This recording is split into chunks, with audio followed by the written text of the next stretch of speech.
बोलती पुस्तके. ज्यांना वाचनाचा नाद त्यांना बोलती पुस्तके घाली साद. आमचं चॅनल सबस्क्राईब करा आणि सबस्क्राईब करायला इतरांनाही सांगा. नमस्कार श्रोते मित्र हो, बोलती पुस्तके सादर करत आहे लेखक रवींद्र ठाकूर लिखित कादंबरी कर्णपर्व, प्रकरण 13. सूर्यास्त होऊन काही काळ लोटला. जगावर अंधाराचं जाळं पसरू लागलं. युद्धशाळेबाहेरच्या त्या विशाल वटवृक्षाखाली उभा असलेला कर्ण द्रोणाचार्यांच्या पर्णकुटीकडे पाहत होता. पर्णकुटीतून निघालेली धुराची रेषा आकाशात विरत गेली होती. आचार्य द्रोण सायंकाळचं होम हवन आटोपून बसले असतील की अश्वत्थाम्याला धनुर्विद्येची रहस्य सांगत असतील. कर्णानं पाऊल उचललं. पर्णकुटीच्या आवारात गाई वासरांची चाहूल लागली आणि त्यापाठोपाठ गायीच्या आचळातून पडणाऱ्या दुग्धधारांचा मधुर ध्वनी कानावर येऊ लागला. आचार्य द्रोणांच्या पर्णकुटी पलीकडे कृपाचार्य राहतात. त्यांना भेटलं तर, परंतु त्यांना भेटून तरी काय उपयोग? ते प्रोत्साहन तर देणार नाहीतच, उलट परावृत्तच करतील. तेव्हा नकोच ते. परंतु जड झाल्याप्रमाणे थबकलेली कर्णाची पावलं पुढे जायलाच तयार नव्हती. प्रिय शिष्य अर्जुनाला सर्वश्रेष्ठ धनुर्धर ठरवण्यासाठी एकलव्याचा अंगठा तोडून घेणाऱ्या एका शिष्यवंचक शिक्षकाच्या दारात तो उभा होता. नको, इथूनच परत फिरावं. कर्णाचं मन द्विधा अवस्थेत हिंदकळू लागलं. परंतु दुर्योधनाला दिलेल्या शब्दाचं काय? मित्र कर्तव्य पार पाडलंच पाहिजे. परिणामांची खिती कशाला? मनाचा निश्चय करून कर्णानं पाय उचलला. क्वचित तो दुर्योधनासोबत या पर्णकुटीत येत असतो. परक्यासारखं यायचं आणि तसंच बाहेर पडायचं. दुर्योधनाशी इतका वेळ बोलणारे आचार्य द्रोण कर्णाची साधी विचारपूस देखील कधी करत नाहीत. पण आज ते सारं विसरून कर्णानं आचार्य द्रोणांची भेट घ्यायचं ठरवलं होतं. पर्णकुटी बाहेरच्या आवारातील झाडांभोवती वर्तुळाकार ओटे बांधले होते. त्यावर पांढऱ्या मातीचा लेप देऊन सर्वत्र शुभसूचक वेलबुट्ट्या रेखाटल्या होत्या. तिथंच एका ओट्यावर एक तरुण बसला होता. तो बहुधा अश्वत्थामाच असावा. संधी प्रकाशात कोणीतरी राजपुरुष पर्णकुटीजवळ आला आहे हे पाहून तो लगबगीने पुढे आला आणि तो राजपुरुष कर्णच आहे हे ओळखून तो म्हणाला, ये अंगराज, किती दिवसाने आला आहेस? ये ये. सरळ स्वभावाच्या अश्वत्थाम्यानं कर्णाची विचारपूस सुरू केली. अंगराज कर्णासारखा पराक्रमी राजा आपल्या पर्णकुटीत यावा याचा त्याला फार फार आनंद झाला होता. खरंच अंगराज, तुझ्या पराक्रमाला तोड नाही. राजपुरात तुझे असीम शौर्य दाखवलंच ते अभिमानास्पद आहे. पण अंगराज, तू असा उभा का? बैस ना. गुरुपुत्रा, मी आचार्यांची भेट घेण्यासाठी आलो आहे, कर्ण म्हणाला. ते मंत्रजप करत आहेत. तू इथंच थांब, मी आलोच. असं म्हणून अश्वत्थामा पर्णकुटीच्या आत गेला आणि थोड्याच वेळात बाहेर येऊन म्हणाला, ये अंगराज, आचार्याने तुला आत बोलावलं आहे. कर्णानं आशंकित मनानंच पर्णकुटीत पाऊल ठेवलं. विजत आलेल्या होमकुंडाच्या उष्ण लाल उजेडात बसल्या द्रोणाचार्यांची कृष्ण मुखमुद्रा कर्णाला काहीशी भेसूर वाटली. त्यांचा मंत्रजप आटोपला होता, परंतु ते अजूनही त्याच मनस्थितीत होते. त्याच मनस्थितीत शून्यात गेलेल्या डोळ्यांनी त्यांनी कर्णाकडं पाहिलं. त्या डोळ्यांतील भाव भराभरा बदलत गेले आणि शेवटी कर्णावर स्थिर झाले. त्या डोळ्यांतील अनिश्चयचा भाव कर्णापासून लपून राहिला नाही. समोर पडल्या चटईकडे बोट दाखवत ते म्हणाले, बैस. पद्धतीप्रमाणे आचार्यांना वंदन करून कर्ण स्थानापन्न झाला. अश्वत्थाम्यानं धारोष्ण दुधाचा पेला कर्णाच्या हातात दिला आणि तो पुन्हा बाहेर निघून गेला. आदरातिथ्य म्हणून आणून दिलेलं दूध घेताना कर्ण पुढे काय बोलावं, आपला मनोदय कसा सांगावा याचा विचार करू लागला. द्रोणाचार्यही तीच वाट पाहत असावेत. कधीतरी युवराज दुर्योधनासोबत येणारा कर्ण आज असा एकटाच, आणि तोही अशा अवेळी आलेला पाहून ते कधीच सावध झाले होते. त्याच्या मनातील हेतूचा अस्पष्टसा अंदाजही त्यांनी त्याच वेळी केला होता. परंतु त्यांना ते सारं आता कर्णाच्या तोंडूनच वदवून घ्यायचं होतं. कर्णाच्या हातातील दुधाचा पेला रिता होताच ते म्हणाले, आज काय काम काढलं होतंस कर्ण? माझी एक विनंती आहे आचार्य. आपलं शिष्यत्व स्वीकारण्याची इच्छा मनात बाळगून आज मी पुन्हा एकदा आपल्या भेटीला आलो आहे. मी तुझ्या या विनंतीचा स्वीकार करू शकत नाही सारथी पुत्र कर्ण. तटकन आचार्य द्रोण म्हणाले. कर्णाचा शिष्य म्हणून स्वीकार करता येणार नाही, आणि हे सांगताना एकदाही त्यांनी कर्णाचा अंगराज म्हणून उल्लेख केला नव्हता. पहिल्यांदा कर्ण आणि आता सारथी पुत्र कर्ण. काहीच बोलायची आवश्यकता उरली नव्हती. द्रोणाचार्याने अगदी स्पष्ट शब्दात निर्णय दिला होता, परंतु मनात होतं ते स्पष्टपणे बोलून दाखविल्याशिवाय कर्णही स्वस्थ बसणार नव्हता. द्रोणाचार्यांची ती अनिच्छा, त्यांनी मुद्दाम केलेला सारथी पुत्राचा उल्लेख, या सगळ्या गोष्टी लक्षात ठेवून तो म्हणाला, क्षत्रियत्व हे मनुष्याच्या अंगातल्या शौर्यादी गुणावरून ठरतं, हे आपणच सांगितलं होतं ना आचार्य. हाच आर्यधर्म. हो, सांगितलं होतं. परंतु शौर्यादी गुण प्रकट होण्यासाठी आधी क्षत्रिय कुळात जन्म घ्यावा लागतो. जन्मणारा प्रत्येक व्यक्ती आपली गुणकर्म घेऊनच जन्माला येतो. सूत कुलात क्षत्रियाला आवश्यक असलेले शौर्यादी गुण कुठून प्रकट होणार? म्हणजे शौर्यादी गुण असूनही आणि अंग देशाचा राजा होऊनही मी क्षत्रिय झालोच नाही? नाही. सारथ्यानं जन्मप्राप्त कर्म सोडून क्षत्रियासारखं वर्तन करणं हा अधर्म आहे. आर्य धर्माचा तू लावतो आहेस तो अर्थ आज विहित नाही. माणसाच्या जन्मजात गुणावरूनच त्याची कर्म ठरतात. त्याविरुद्ध आचरण करणं हा अधर्म ठरतो. म्हणजे मी करत आहे तो अधर्म आहे असंच का? हो, तू करत आहेस तो अधर्मच आहे. ते कसं? आर्यावर्तातील अनेक राजे जन्मानं क्षत्रिय नाहीत, तरीही लोक त्यांना क्षत्रिय समजतात. आणि मी करत आहे तो अधर्म असेल तर ब्राह्मण आणि क्षत्रिय कर्म स्वीकारणं हा धर्म कसा होऊ शकेल? कर्णाच्या या युक्तिवादावर आचार्य द्रोण दचकलेच. असा खोड्यात टाकणारा प्रश्न त्यांना आजवर कोणीही आणि कधीही विचारला नव्हता. थोडा विचार करून ते म्हणाले, ब्राह्मण हे त्रैवर्णीयांचे गुरु आहेत. त्यांना इतर वर्णीयांची कर्म निषिद्ध आहेत. आपद्धर्म म्हणून ती त्यांना स्वीकार्य आहेत. मात्र कनिष्ठ वर्णीयांना उच्च वर्णीयांची कर्म आपद्धर्म म्हणून सुद्धा स्वीकार्य नाहीत. तुला माहीतच असेल की मी उत्तर पांचाल देशाचा अधिपती आहे. द्रुपदाला बंदिवान केल्यानंतर मीच पांचाल राज्याची विभागणी केली होती, हे तुला माहीत आहेच. परंतु म्हणून मी अहिच्छत्राला जाऊन राज्याभिषेक करून घेतला नाही आणि घेणारही नाही. आता अधिक शास्त्र चर्चा नको.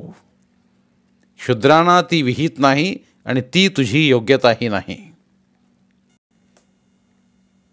एवढा अपमान झाल्यावर कर्णालाही अधिक बोलायची इच्छा उरली नाही. ताडकन उठून तो पर्णकुटी बाहेर आला आणि बेभानपणे चालू लागला. संतापाच्या भरात अश्वत्थाम्याचा निरोप घेण्याचंही भान त्याला राहिलं नाही. कर्णाच्या मस्तकात संतापाचा आगडोंब उसळला होता. जन्मजात गुणांविरुद्ध आचरण केलं तर तो म्हणे अधर्म ठरतो. मग हा नियम त्रैवर्णीयांनाच का, ब्राह्मणांना का नाही? आपणच शास्त्र लिहायची आणि आपणच त्यांची साक्ष काढायची. इतरांना शास्त्र दाखवायची आणि स्वतःसाठी मात्र अपधर्माच्या ढाली पुढे करायच्या. इतरांनी मात्र मुकाट्यानं सारं सोसायचं. हे असं का म्हणून साधं विचारायचं सुद्धा नाही, आणि विचारलंच तर तोही म्हणे अधर्म ठरतो. थोडा वेळ पूर्ण एकांतात घालवल्याशिवाय पुढे काय करावं याचा निर्णय घेणं शक्य नव्हतं. कर्णाचे पाय आपोआपच सूत घाटाकडे वळले. काळोखात बुडालेला सूतघाट अपेक्षेप्रमाणे पूर्ण निर्जन झाला होता. घाटावरील पायऱ्यांवर खेळणाऱ्या लाटांचे आवाज सोडले तर सर्वत्र नीरव शांतता नांदत होती. पायरीच्या शेळेवर बसून कर्ण विचार करीत राहिला. दूर चारवाक मुनींच्या आश्रमात दिवे लुकलुकत होते. कर्णाला आठवलं, आपण कितीतरी दिवसांपासून चारवाक मुनींच्या आश्रमात जाऊन यायचं ठरवत आहोत, परंतु ते अजूनही घडत नाही. कधी संधीच मिळाली नाही. काही लोक त्यांना पाखंडी म्हणतात, वैदिक धर्माचे शत्रू म्हणतात, तर काही लोक त्यांना लोकायतिक म्हणतात. लोकायत विचारात राजधर्माचं फार चांगलं विवेचन आलं आहे. राजानं कसं वागावं, प्रजेचा सांभाळ कसा करावा, हे सगळं त्यांनीच सांगितलं आहे. राजाला लोककल्याणाचा मार्ग शिकवणारा लोकायत विचार पाखंडी कसा असेल? मग त्यांची संभावना पाखंडी म्हणून का केली जाते? विचारांच्या तंद्रीत कर्ण उठला आणि चारवाक मुनींच्या आश्रमाकडे चालू लागला. आश्रमाजवळ येताच कर्ण थोडासा थबकला. भोवतालच्या गडद अंधारात 4 पर्णकुट्यांचा तो समूह गूढ रम्य वाटत होता. प्रत्येक पर्णकुटीच्या आत बाहेर दिवे जळत होते. पर्णकुट्यांच्या मधोमध असलेल्या आवारात काही तरुण आपसात बोलत बसले होते. तिथं कुठं यज्ञकुंड दिसत नव्हतं की समिंदांचा ढीग दिसत नव्हता. मात्र एका पर्णकुटी शेजारच्या पडवीत 4-5 गायी उभ्या होत्या आणि सर्वत्र नाना प्रकारच्या पुष्पवाटिका बहरल्या होत्या. आश्रमाच्या प्रवेशद्वाराजवळ कोणीतरी अतिथी आला आहे असं पाहून एक तरुण स्नातक पुढे येऊन म्हणाला, कोण आहे? पांथस्था, तू कोणी अतिथी असशील तर निसंकोच आत ये. मी अतिथी नाही. अतिथी नाहीस तर मग कोण आहेस? पांथस्था, तू निसंकोचपणे आत ये. आर्जवी स्वरात तो स्नातक म्हणाला, मी कर्ण आहे, अंग देशाचा राजा कर्ण. अंगराज कर्ण? युवराज दुर्योधनाचा सखा कर्ण? चारवाक मुनींच्या आश्रमात तुझं स्वागत आहे अंगराज. कर्णाला वाटलं, ऐकिवात आहे तशी ही माणसं काही माणूसघाणी दिसत नाहीत. बोलण्यावरून किती नम्र वाटतात. चारू म्हणजे गोड, मधुर. वाक म्हणजे वाणी. ज्याचं बोलणं मधुर आहे तो चारुवाक. चारवाक. वेदविद्येचे धडे देताना कृपाचार्य चारवाक मतावर तुटून पडत. चारवाक मतानुयांचं तोंडही पाहू नये, त्यांचं काही ऐकू नये म्हणून सांगत. ते किती खरं म्हणायचं. वस्तुस्थिती तर त्याहून वेगळी दिसते.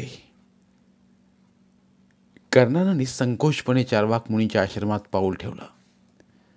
साधी शुभ्र वस्त्र परिधान केलेले स्नातक आश्रमाच्या आवारात त्याच्या स्वागतासाठी उभे होते. एका स्नातकानं जाऊन आचार्यांना कर्णराजाच्या आगमनाची वार्ता दिली. स्वतः अंगराज कर्ण आपल्या आश्रमात आला हे पाहून आचार्यांना आश्चर्य वाटलं असावं. ते स्वतःच आसनावरून उठून पर्णकुटीतून बाहेर आले. आचार्य सुद्धा इतर स्नातकाप्रमाणेच तरुण दिसत होते. चारवाक मुनी ते हेच की काय? कर्णाच्या मनात प्रश्नचिन्ह उमटलं. कर्णाचं स्वागत करत आचार्य म्हणाले, ये अंगराज, तू आमच्या आश्रमात यावंस हा आमचा मोठाच सन्मान आहे. ये ये आत ये. आचार्यांनी केलेल्या विनंतीप्रमाणे कर्ण स्थानापन्न झाला. कर्णानं आसन ग्रहण केल्यावर आचार्य आपल्या आसनावर बसले. एका स्नातकानं जलपानाचं तबक आणून कर्णासमोर ठेवलं. त्या अनौपचारिक आतिथ्यानं भारावून जाऊन कर्ण म्हणाला, अनाहूतपणे आल्याबद्दल क्षमा असावी आचार्य. आशीर्वाद दिल्याप्रमाणे हात उंचावत आचार्य म्हणाले, हे राजन, तू बराच त्रस्त आणि व्यथित दिसतोस. मनात उद्भवलेले काही प्रश्न घेऊन तू आला आहेस. निसंकोच बोल. तुझ्या मनात असलेल्या शंकांचं निरसन करण्याचा प्रयत्न मी करीन. त्यातून तुझ्या मनाला काही सांत्वन मिळालं तर मला आनंदच होईल. आचार्यांचा आवाज मधुर परंतु स्थिर होता. त्यांच्या प्रत्येक शब्दात आपुलकी आणि आश्वासकता होती. कर्ण म्हणाला, होय आचार्य, खरंच मी गोंधळलेलो आहे. वर्णाश्रम धर्माची दुटप्पी धोरणं माझ्या आकलना पलीकडे गेली आहेत. राजधर्म जाणून घेताना मी लोकायत दर्शनाचा अभ्यास केला. स्वपराक्रमाच्या बळावर राजाही झालो, परंतु क्षत्रिय होऊ शकलो नाही. एकीकडे पौरुष हेच क्षत्रियत्वाचं लक्षण आहे असं सांगायचं आणि दुसरीकडे क्षत्रियत्व आणि ब्राह्मण्य जन्मजात गुणावर अवलंबून आहे असंही सांगायचं. हे गूढ आहे तरी काय आचार्य? त्यात गूढ काहीच नाही. ब्राह्मणांतील काही स्वार्थी लोकांनी रचलेलं ते एक स्वार्थी कारस्थान आहे आणि या सर्व अनर्थाचं मूळ आत्मविचारात आहे. आत्मा अविनाशी अमर्त्य आहे.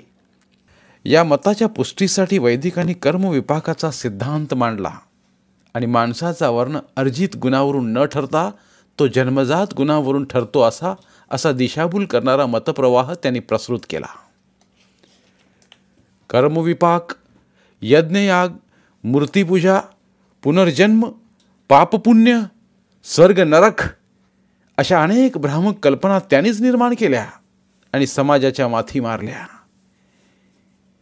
या जन्मी गुणकर्माधिष्ठित वर्णाश्रम व्यवस्थेविरुद्ध आचरण केलं तर त्याची फळं पुढील जन्मी भोगावी लागणार आहेत, ही भीती आत्मविचाराशीच निगडीत आहे. इतर त्रैवर्णीयांच्या मनात ती भीती निर्माण करून त्याने आपल्या स्वार्थाचं कारस्थान रचलं आहे. गेली कित्येक वर्षे या दांभिक तत्वज्ञानाविरुद्ध आम्ही भांडत आहोत. आत्मविचारांशी म्हणजे? कर्णाला आचार्यांच्या बोलण्याचा नीट उलगडा झाला नाही. अधिक जिज्ञासा वाटून तो पुढे म्हणाला, आपला हा विचार अधिक स्पष्ट करा आचार्य. आचार्य म्हणाले, शरीरातील प्राणतत्वाला ते आत्मा म्हणतात. ते असं सांगतात की माणूस मरतो म्हणजे काय होतं तर त्याचं शरीर मरतं.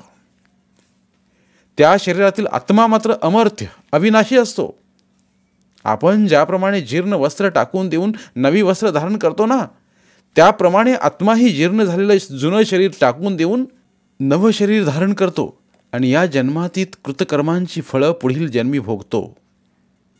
आत्मा अमर्त्य अविनाशी असेल, तो पुनर्जन्म घेत असेल तर पापाची भीती आलीच आणि अशा या जन्मसिद्ध वर्णाश्रम व्यवस्थेविरुद्ध वर्तन करणं हेच पाप ठरवण्यात आलं असेल तर ते धाडस कोण करील? या जन्मी केलेल्या पापांची फळं पुढच्या जन्मी भोगावी लागू नयेत या भीतीपोटीच माणूस कर्मविपाकाच्या भ्रामक सिद्धांताला बळी पडला आहे. मुळात आत्मा किंवा ज्याला आत्मतत्व म्हणावं असं काही अस्तित्वातच नाही. मानवी देहात आत्मा असतो आणि तो पुनर्जन्म घेतो हे आजवर कोणीही सिद्ध करू शकलेलं नाही.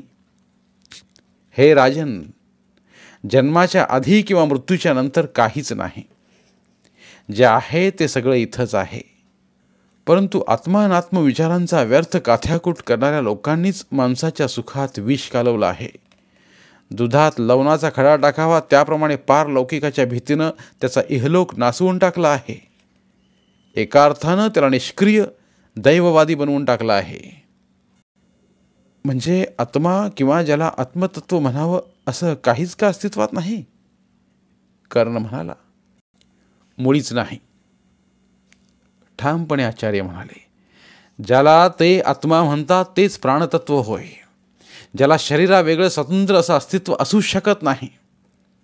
ते शरीरासोबत जन्म घेतं आणि शरीरासोबतच लयाला जातं. पृथ्वी, जल, वायू आणि तेज या 4 तत्वांच्या एकत्रीकरणातून चैतन्यमय प्राणतत्व जन्म घेतं आणि त्या 4ही तत्वाचं विघटन होताच ज्योत विझावी त्याप्रमाणे विझून जातं. विझलेली ज्योत परत येत नाही, त्याप्रमाणे एकदा विझलेलं प्राणतत्व परत येत नाही. म्हणूनच पुनर्जन्म नाही की कर्मविपाकही नाही. इहलोक क्षणभंगूर आहे. दृश्य जग हा मायावी आभास आहे असं इतरांना सांगून सर्व जनलोकांचे भोग ते स्वतःच लाटत आहेत. आपण इतरांची फसवणूक करीत आहोत हे त्यांना पुरतं माहीत आहे. त्रयो वेदस्य कर्तारो भंड, धूर्त, निशाचर, लबाड, धूर्त आणि चोर या 3 प्रकारच्या लोकांनी माणसात भेद निर्माण करणाऱ्या वेदांचं आंधळं गारुड रचून ठेवलं आहे आणि शस्त्रबळ आणि संख्याबळाच्या जोरावर समाजाच्या माथी मारला आहे. गेली कित्येक वर्षे आम्ही वैदिकांशी भांडत आहोत. संख्याबळाच्या जोरावर आज त्यांची सरशी झाल्यासारखी दिसत असली तरी सत्य आमच्या बाजूला आहे. प्राणाचं मोल देऊन ते जपण्याचा प्रयत्न आम्ही केला आहे. महामना लोकगुरू बृहस्पती हे लोकायत तत्त्वज्ञानाचे पहिले उद्गाते आहेत. त्यांनीच हे तत्त्वज्ञान आचार्य चार्वाक यांना सांगितलं. लोकगुरू बृहस्पतींच्या नंतर लोकायत मताचा ठाम पुरस्कार करणारे चार्वाक मुनी यांची हत्या झाली. त्यांचे ग्रंथ जाळण्यात आले. लोकगुरू बृहस्पती यांचाही असाच छळ झाला होता, परंतु म्हणून त्यांचा विचार लोप पावला नाही. तो जागृत ठेवण्याचा प्रयत्न आम्ही करीत आहोत. आत्मानात्म विचार, देवदेववाद आणि कर्मविपाकावर आधारित वर्णाश्रम धर्माच्या भ्रामक कल्पनांना बळी न पडता आपलं लौकिक जीवन कसं सुखी आणि संपन्न करता येईल हाच विचार माणसानं केला पाहिजे. मानवी सामर्थ्य आणि प्रयत्न हाच सुखी आणि संपन्न जीवनाचा मूलाधार आहे.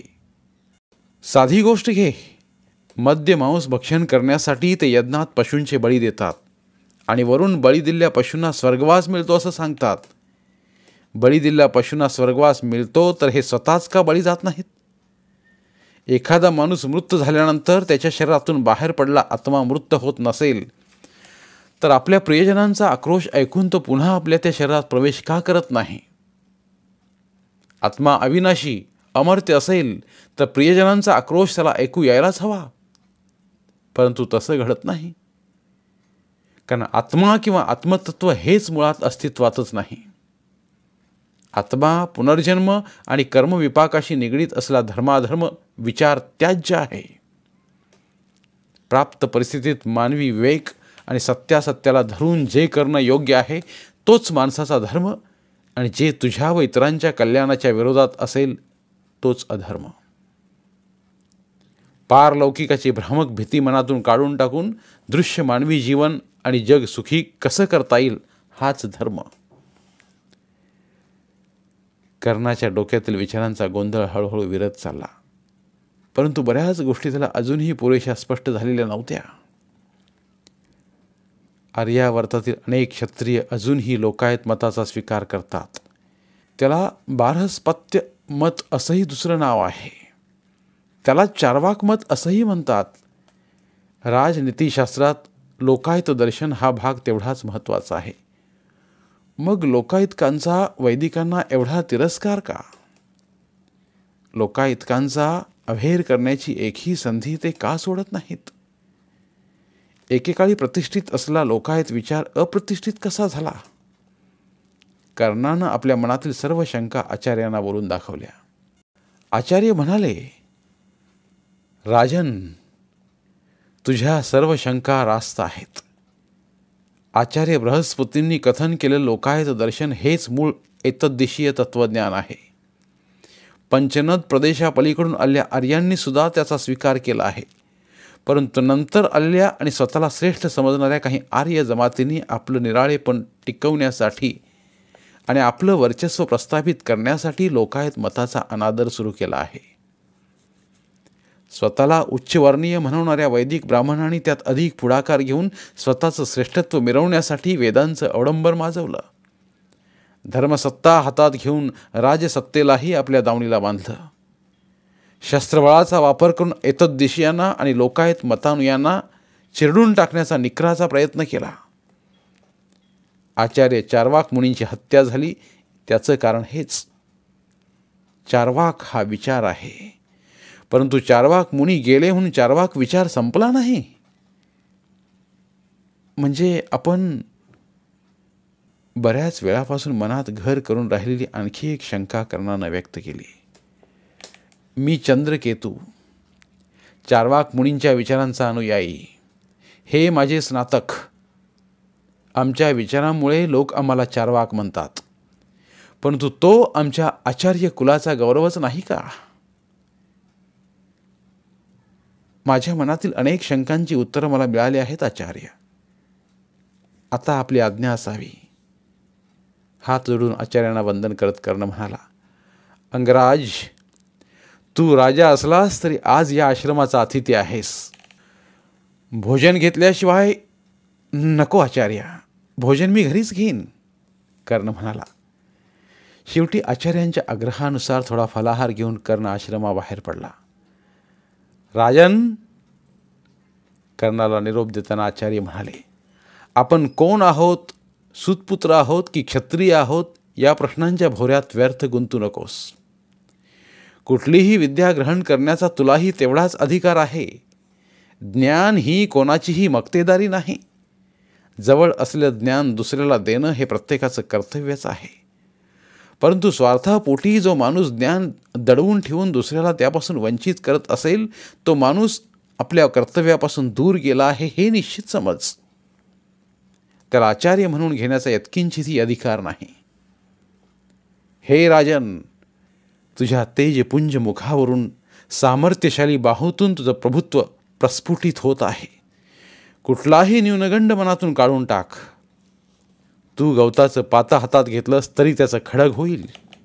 तू जिथं पाय ठेवशील तेच तुझं साम्राज्य होईल, आणि तू दगडावर बसलास तरी त्याचं राजसिंहासन होईल.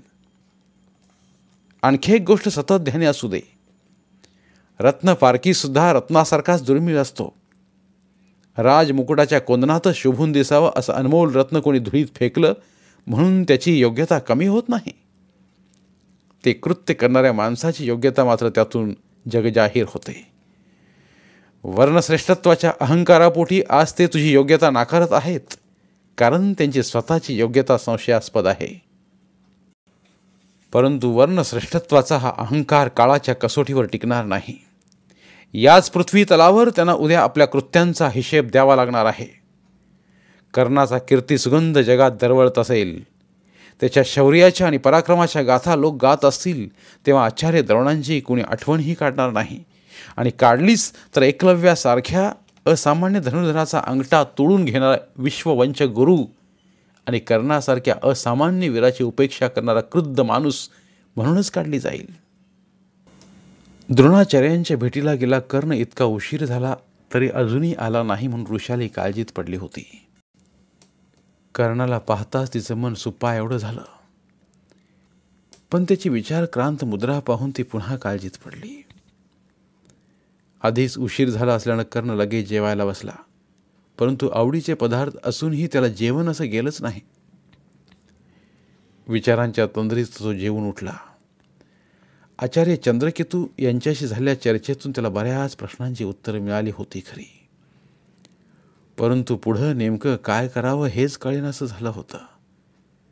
मनाची नुसती तडफड तगमग होत होती. आपण कोण आहोत, सूतपुत्र आहोत की क्षत्रिय आहोत, या प्रश्नांच्या भोऱ्यात व्यर्थ गुंतू नकोस. कुठलीही विद्या ग्रहण करण्याचा तुलाही तेवढाच अधिकार आहे. ज्ञान ही कोणाचीही मक्तेदारी नाही, आचार्य म्हणाले होते.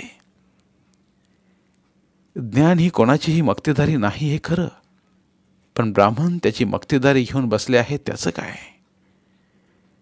कर्तव्य विसरून ते स्वार्थापोटी ज्ञान दडवून ठेवत आहेत, इतरांना त्यापासून वंचित करीत आहेत. ते काही असो, कुठल्याही सबबीवर ते हस्तंगत केलंच पाहिजे. आचार्य द्रोण ते द्यायला तयार नसतील तर महेंद्र पर्वतावर आचार्य परशुराम यांच्याकडे गेलं पाहिजे. सुतो वा सुतपुत्रो वा यो वा को वा भाव्याम्यहम दैवायतम कुले जन्म मदायतम तू पौरुषम. मी सूत असेन वा सूतपुत्र असेन, जो कोण असेन तो असेन. कुणी कुठल्या कुळात जन्म घ्यावा हे कदाचित दैवाधीन असेलही, पण स्वपराक्रमानं पौरुष सिद्ध करणं हे सर्वस्वी माझ्याच अधीन आहे. ते मी सिद्ध करीन आणि आचार्य द्रोणांसारख्या अहंकारी लोकांचा अभिमान धुळीला मिळवीन. मित्र दुर्योधनाच्या ऋणातून मुक्त होईन. कर्णाचं मन एका निर्णयावर स्थिर झालं होतं. तत्क्षणी तो उठून बसला. कोपऱ्यात जळणारा दिवा काहीसा मंद झाला होता. बहुधा मध्यरात्र कधीच उलटून गेली असावी. शेजारी पहुडलेली वृषाली सारखी या कुशीवरून त्या कुशीवर वळत होती. बहुधा तिला बरं वाटत नसावं. ती जागीच असावी या अदमासानं तिच्याकडे पाहत कर्ण म्हणाला, वृषाली, मी महेंद्र पर्वतावर आचार्य परशुरामांकडे जायचं ठरवलं आहे. तुझी संमती आहे ना? परंतु महाराजा, ते तर म्हणे फक्त ब्राह्मण स्नातकांनाच विद्यादान करतात आणि आणखी असंही सांगतात की ते क्षत्रियांचा तेवढाच तिरस्कार करतात. वृषालीचं वाक्य पूर्ण करत कर्ण म्हणाला, असं असताना ते तुझा स्वीकार करतील? वृषालीनं मनात आलेली शंका बोलून दाखवली. वेळ येईल तेव्हा काय ते पाहता येईल. धनुर्विद्येतली गहन रहस्य मला हस्तगत केलीच पाहिजेत. मी महेंद्र पर्वतावर निघालो आहे तो एक विद्यार्थी म्हणून, अंगराज म्हणून नव्हे की सूतपुत्र वसुसेन म्हणूनही नव्हे. सकाळी सूर्योदयाच्या आत हस्तिनापूर सोडावं असा माझा विचार आहे. मी कुठे गेलो आहे हे कुणालाही सांगू नकोस. कर्णाचा तो निश्चय पाहून वृषाली विचारात पडली. हलकाचा निश्वास सोडून ती पुढे म्हणाली, लवकर परत ये म्हणजे झालं. आपल्या दोघांत लवकरच आणखी कोणीतरी येणार आहे म्हटलं. असं म्हणतेस? आनंदानं उल्लसित होऊन वृषालीला कवटाळून घेत कर्ण म्हणाला, मग ही आनंदाची वार्ता इतक्या उशिरा का सांगायची असते? कर्णाच्या छातीवर मस्तक टेकून वृषाली आनंदाश्रू ढाळू लागली. कर्ण म्हणाला, मला क्षमा कर वृषाली, तुझी प्रकृती ठीक नाही आणि मी मात्र माझ्याच. आपली लांब सडक बोटं कर्णाच्या ओठावर टेकून त्याला पुढे बोलू न देता वृषाली म्हणाली, महाराजा, तुझ्या पुढचे प्रश्न मोठे आहेत, ज्यापुढे आमची लहान सहान दुःख म्हणजे काहीच नव्हेत. आमची काळजी करू नकोस. तू उद्याच महेंद्र पर्वतावर जा, यशस्वी हो. वृषालीनं दाखवला तो मनाचा मोठेपणा पाहून कर्णाचं मन प्रेमानं उथंबून आलं. तो म्हणाला, नव माणूस येईपर्यंत मी आलोच म्हणून समज. यदा कदाचित मला उशीर झाला तर आपल्या त्या कन्येचं नाव वृषसेना ठेव. मला मुलगा हवा आहे म्हटलं. त्याच्या पित्यासारखाच पराक्रमी आणि तेजस्वी. लटकच रागावत वृषाली म्हणाली, ठीक आहे. माघार घेत कर्ण म्हणाला, तुझ्या इच्छेप्रमाणे झालं तर त्याचं नाव वृषसेन ठेव. पण वृषसेनच का? राधा मातेचा पुत्र राधेय तसा वृषालीचा पुत्र वृषसेन, नाहीतर आणखी कोण?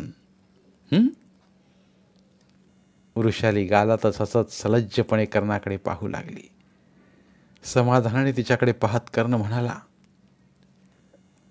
मातेची संग्रामजिताची काळजी घे.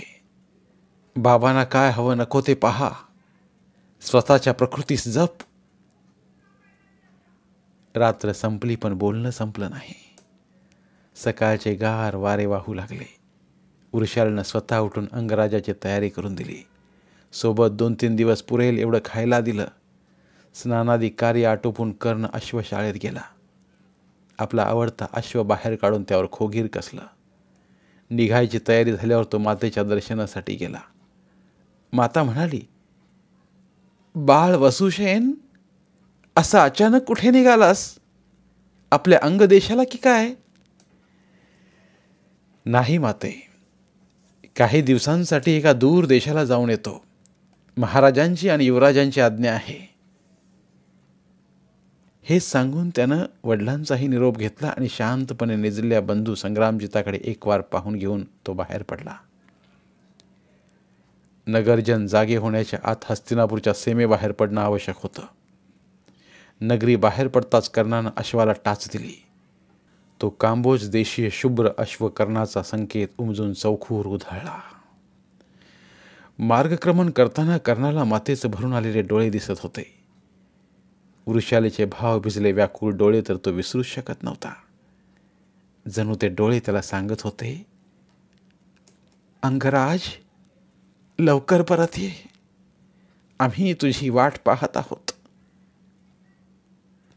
धन्यवाद. उर्वरित कादंबरी पुढील भागात. मराठीतील प्रतिभावंत लेखकांचं साहित्य, कथा, कादंबऱ्या ऐकण्यासाठी आमचं बोलती पुस्तके हे चॅनल सबस्क्राईब करा. आणि मराठी साहित्याचा प्रसार करण्यासाठी प्रत्येक मराठी माणसाला सबस्क्राईब करण्यासाठी आवाहन करा आणि बोलती पुस्तके या साहित्य चळवळीत सहभागी व्हा. आपले पुन्हा एकदा धन्यवाद.